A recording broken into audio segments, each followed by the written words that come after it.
৩ বছর বিশ্বে ভয়াবহ তাণ্ডব চালানো করোনা ভাইরাস অতিমারি নির্মূল না হয়ে সম্প্রতি আবারও মাথা চাড়া দিয়েছে। পাশের দেশ ভারতে নিয়েছে ভয়াবহ রূপ।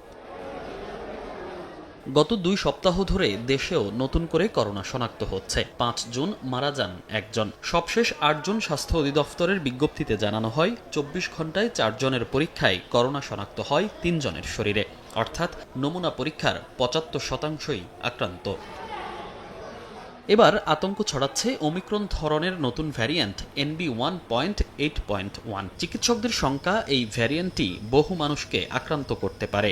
এগুলার সিভিয়ারিটি আগের মতো অত বেশি না হলেও ইনফেকশন করার মাত্রা অনেক বেশি, যে কারণে দেখা যাচ্ছে যে একটা চান্স থাকে যে এই ভাইরাসটা আবার সেই অনেক মানুষকে আক্রান্ত করে, অনেক মানুষকে অসুস্থ করে ফেলার একটা সম্ভাবনা কিন্তু থেকেই যায়। তবে আতঙ্কিত না হয়ে স্বাস্থ্যবিধি মেনে চলার ওপর জোর দিচ্ছেন চিকিৎসকরা। বলছেন, কোভিড-19-এর সঙ্গে নতুন ভেরিয়েন্টের লক্ষণের পার্থক্য নেই। মেনলি যেটা দেখা যাচ্ছে যে জ্বরের টেন্ডেন্সি বেশি দেখা যাচ্ছে, অথবা জ্বর ভাব, লো গ্রেড ফিভার, এবং কারো জ্বর না থাকলেও কাঁপুনি থাকছে শুধু। হঠাৎ করেই যদি খাওয়ার অরুচি একেবারেই কমে যায় বা টেস্ট সেন্সেশন কমে যাচ্ছে, এবং নাকে যেটা আমরা বলি যে গন্ধ পাওয়ার যে প্রবণতা সেটা কমে যাচ্ছে, এবং অনেকের কিন্তু লুজ মোশন বা ডায়রিয়া দেখা যাচ্ছে। এই সিমটমগুলো থাকলে আসলে আতঙ্কিত হওয়ার কোনো ব্যাপারই নেই, কারণ এগুলা সাধারণ ভাইরাসের মতোই ভালো হয়ে যাবে।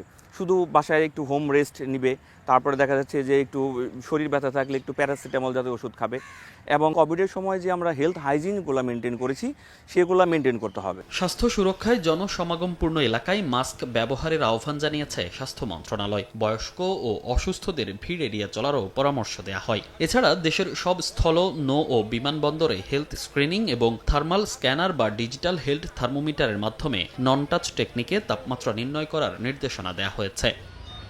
মনির হোসাইন, সময় সংবাদ, ঢাকা।